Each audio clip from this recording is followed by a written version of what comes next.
नमस्कार, मैं हूँ मनविंदर। एमबीएन नेटवर्क पे आप सभी लोगों का बहुत स्वागत है। अरविंद केजरीवाल के सपनों पे पानी फिर गया है, लेकिन एक बात मुझे आपको हेमंत सोरेन के बारे में भी बतानी है, जो झारखंड के सीएम हैं। तो किसी ने ठीक कहा है कि सोचा था क्या और क्या हो गया? तो भाई जैसा आप बोओगे, वैसा ही आप काटोगे ना? तो कुछ ऐसा ही हो गया है अरविंद केजरीवाल और हेमंत सोरेन के साथ। दोस्तों, आपके कमेंट मुझे ये बताते हैं कि आपको मेरे कंटेंट पसंद आ रहे हैं या नहीं। आप मेरे चैनल के साथ स्नेह बनाए रखिए, कमेंट करते रहिए। तो आज झारखंड विधानसभा में विश्वास प्रस्ताव ला करके सीएम हेमंत सोरेन ने कैबिनेट का खुशी-खुशी विस्तार किया और देर शाम विभागों का अ, विभाजन भी कर दिया, बँटवारा कर दिया और अब सब कुछ जब बहुत अच्छा हो गया, तो एक बुरी खबर उनके सामने आ रही है। ये बुरी खबर क्या है? ये बुरी खबर उनके कर्म है। ईडी ने मनी लॉन्ड्रिंग के मामले में झारखंड हाईकोर्ट द्वारा हेमंत के खिलाफ सुप्रीम कोर्ट जाने के लिए याचिका दायर कर दी है। आपको मैंने 2 दिन पहले ही बताया था कि ईडी इस ज़मानत के खिलाफ सुप्रीम कोर्ट ज़रूर जाएगी और वो सुप्रीम कोर्ट पहुँच चुकी है। अगर आप ये देखिए कि ये फैसला अगर ईडी के पक्ष में आ गया, तो इस साल जो झारखंड में विधानसभा चुनाव होने जा रहे हैं, उसमें सत्ता पक्ष को एक बड़ा झटका लग सकता है। अब आप देखिए अगर ऐसा हो गया, तो सोरेन के जो सपने हैं, जो इतने ऊँचे-ऊँचे ख्वाब उन्होंने सजाए हुए हैं, सब ढह जाएँगे, पानी फिर जाएगा। और केजरीवाल के साथ भी ऐसा ही हो गया है सोमवार को। अब आप ये देखिए कि उन्हें अपने मुँह की खानी पड़ी है। क्यों? अरविंद केजरीवाल तो ईडी और सीबीआई को कुछ समझते ही नहीं हैं। लेकिन कोर्ट के फैसले के सामने केजरीवाल ने ईडी और सीबीआई के सामने घुटने टेक दिए हैं एक तरह से। क्यों? केजरीवाल के लिए कोर्ट की तरफ से ये फैसला आया है कि इस पर जो भी बात होगी वो ईडी और सीबीआई से पूछ के होगी। लेकिन आप ये देखिए कि आपियों ने बेशर्मी की सारी हदें पार कर दी हैं। अब वो क्या कह रहे हैं कि मुख्यमंत्री अरविंद केजरीवाल को पिछले कई दिनों से अदालत ने ज़मानत दी थी, लेकिन कोर्ट ने इस पे रोक लगा दी और ये कौन कह रहा है? ये आम आदमी पार्टी की नेता रीना गुप्ता कह रही है। और अब वो ये क्या कह रही हैं कि ऐसी जानकारी आ रही है कि उस बेंच में एक जज हैं, वो ईडी के भाई हैं। भाई इतनी बड़ी जानकारी किसने बता दी आपको? जो बिल्कुल गलत है। और ये क्या कह रही हैं रीना कि ये तो बहुत दुर्भाग्यपूर्ण है, हर व्यक्ति को भरोसा होता है न्यायपालिका पर, उसके साथ न्याय करेगी। लेकिन ऐसा लग रहा है कि अरविंद केजरीवाल को तो जेल के अंदर रखने के लिए नगरपालिका लगातार कोशिशें कर रही है। अब बताइए इससे घटिया और क्या सोच सकते हैं आम आदमी पार्टी के लोग?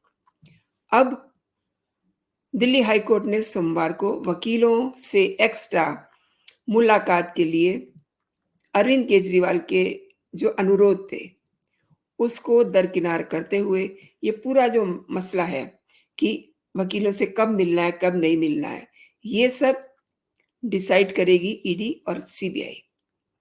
नोटिस दिया है ईडी को और सीबीआई को कि आप बताइए कि इस मामले में क्या करें? मतलब नोटिस से आप ये ना समझिए कि उनको नोटिस दे दिया है तो उन पे कोई उनसे पूछताछ शुरू हो गई है। उनसे उनकी राय माँगी है कि अगर हम ऐसा करते हैं, तो आप क्या कहते हैं? अरविंद केजरीवाल ने निचली अदालत के फैसले को हाई कोर्ट में चुनौती दी थी, आपको याद होगा। इन्होंने पहले भी एक बार ये डिमांड की थी, लेकिन उनकी याचिका खारिज कर दी गई थी। अब फिर से वही रोना रो रहे हैं। अरविंद केजरीवाल ने याचिका में कहा है कि 30 मुकद्दमों का सामना कर रहे हैं वो, बहुत अच्छी बात है। एक सीएम जो है, उस पर इतने सारे मुकदमे हैं, भई वाह! शर्म आनी चाहिए। और वो कह रहे हैं कि इसके लिए उन्हें वकीलों से बातचीत करनी होती है, इसके लिए उन्हें एक्स्ट्रा टाइम चाहिए और ये मुलाकात 2 बार ना हो करके हफ्ते में कई बार होनी चाहिए। भई क्यों होनी चाहिए?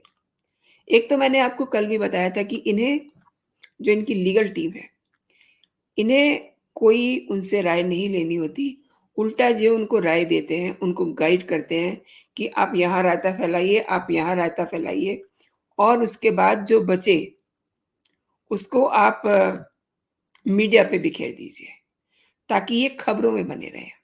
हाईकोर्ट ने अरविंद केजरीवाल की याचिका पर तिहाड़ जेल अथॉरिटी और ईडी को नोटिस देकर के ये पूछा है कि अब इसमें क्या करें? केजरीवाल ने वीडियो कॉन्फ्रेंसिंग के ज़रिए अपने वकीलों के साथ 2 और अतिरिक्त मुलाकातों की माँग की है।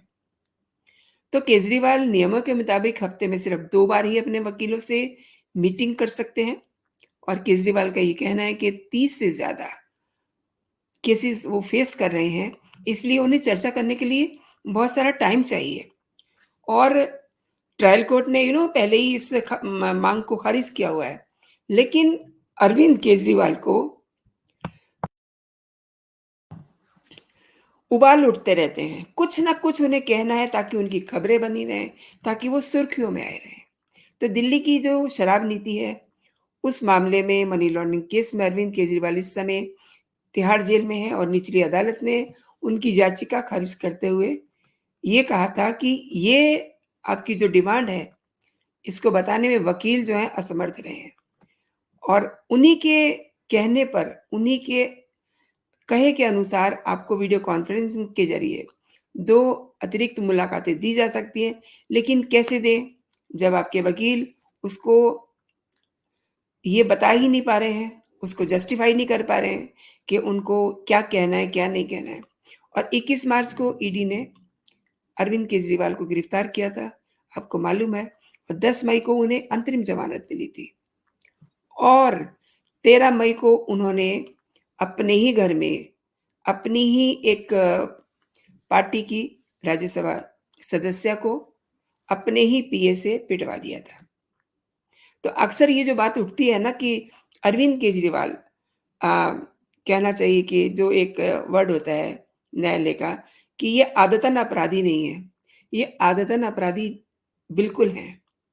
आप देखिए, इन्होंने अपनी आँखों के सामने एक महिला को पिटवा दिया और उसने साफ-साफ कहा कि उसे अरविंद केजरीवाल ने पिटवाया है और फिर उसको बाद में डराया, धमकाया, उसकी इंसल्ट की, यानी उसके कैरेक्टर का असैसिनेशन किया। ये हाल है अरविंद केजरीवाल का और इनकी टीम का, जो ये कहते हैं कि इनकी बेल में हमेशा कोई न कोई लकूना लगा दिया जाता है। अब इसके बाद 20 जून को राउज़ एवेन्यू कोर्ट ने उन्हें बेल दे दी थी, लेकिन अगले ही दिन हाई कोर्ट ने उनकी ज़मानत पे स्टे कर दिया। अब केंद्रीय सीबीआई जो है, उसने तिहाड़ जेल में पूछताछ के बाद उनको 26 जून को गिरफ्तार कर लिया। अब आप इसमें भी देखिए एक बहुत बड़ा लकूना है।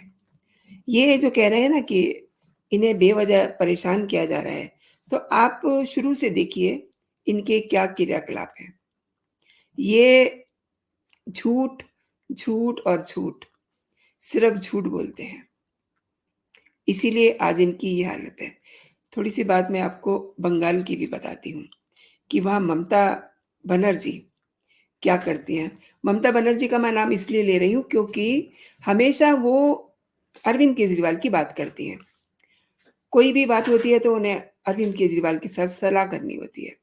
अब उन्हीं के यहाँ संदेश खली में महिलाओं के यौन शोषण के मामले में जाँच चल रही है, सीबीआई वहाँ भी जाँच कर रही है और कलकत्ता हाई कोर्ट ने ये आदेश दिया था कि इनके खिलाफ मुख्यमंत्री ममता बनर्जी की सरकार सुप्रीम कोर्ट पहुँची थी, लेकिन सर्वोच्च न्यायालय ने इस पर रोक लगाने से इनकार कर दिया।